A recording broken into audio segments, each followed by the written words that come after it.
In this video, we are going to talk about a very, very, very important punctuation mark. And that punctuation mark is the comma. I'm going to draw a comma. There's a nice comma.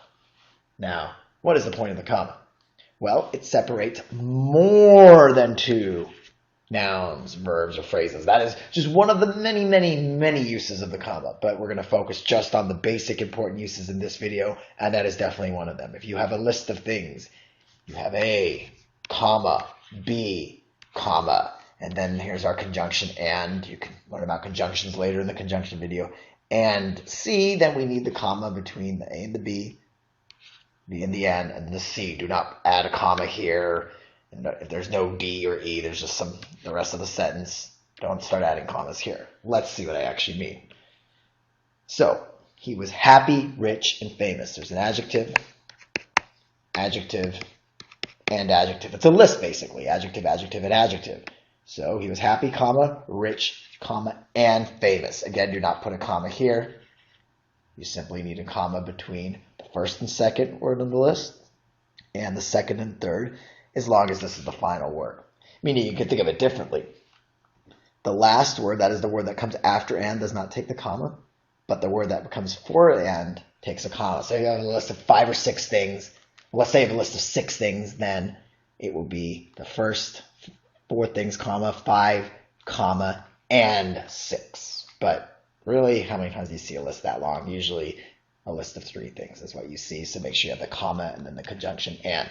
Let's look at this one. We have Mike, Bob, and Steve. Again, 3 things, right? Because if it was just Mike and Bob, you would not need the comma. So do not say, oh, I learned on Chris's video that you always put a comma between the last word and the end. No, only if there is more than 2. So nah, it would just be Mike and Bob. But here we have more than 2 because it's Mike, comma, Bob, comma, and Steve. And what did they do? They walked, comma, hiked, comma, and biked. So you have 3 things. Okay, now that we've done with that part, or that function of a comma, what else? What are some other interesting functions of the comma? Well, it's used to separate 2 adjectives that do not correspond to a linking verb. And I know, I really try to make that sound more digestible so that everybody can understand that, because that just sounds complicated. But let me show you what I actually mean.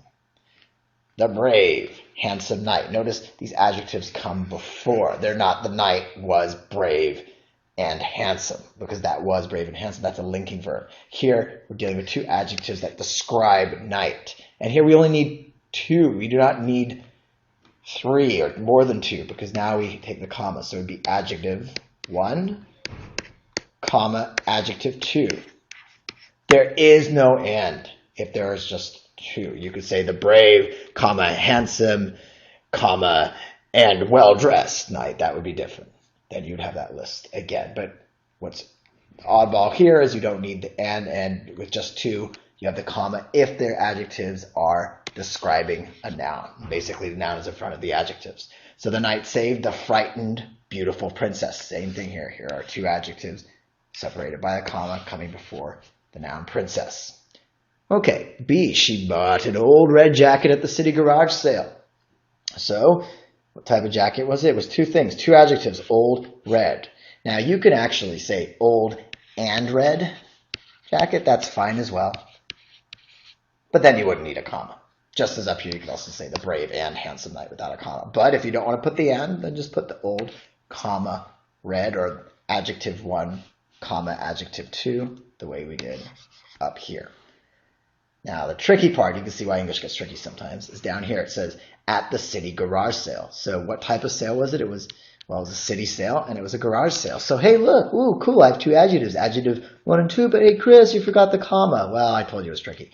Why is it tricky? Because a garage sale is a special type of sale, meaning that everyone knows what a garage sale is. I'm not saying, oh, this adjective modifies sale. A garage sale is a type of sale in itself. And if you're not quite sure what I mean, switch garage and city. So put garage over here and city over here. What happens? You get at the garage city sale. That doesn't make sense. What's a garage city sale? Aha. So that's where if you mix them up and it doesn't make sense, then you do not need this comma at all. And this is actually kind of an advanced thing I'm teaching here. This is the basics, but you know, to throw some of the harder stuff in here, but I will definitely cover this in the advanced comma videos.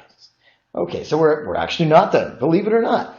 Comma is also used with conjunctions. I already showed you and, right? Comma, A, comma, B, comma, and is a conjunction, but even more use of commas in the conjunction. So guess what? Check out the conjunctions video. Coming up next, you will see how the comma is used there.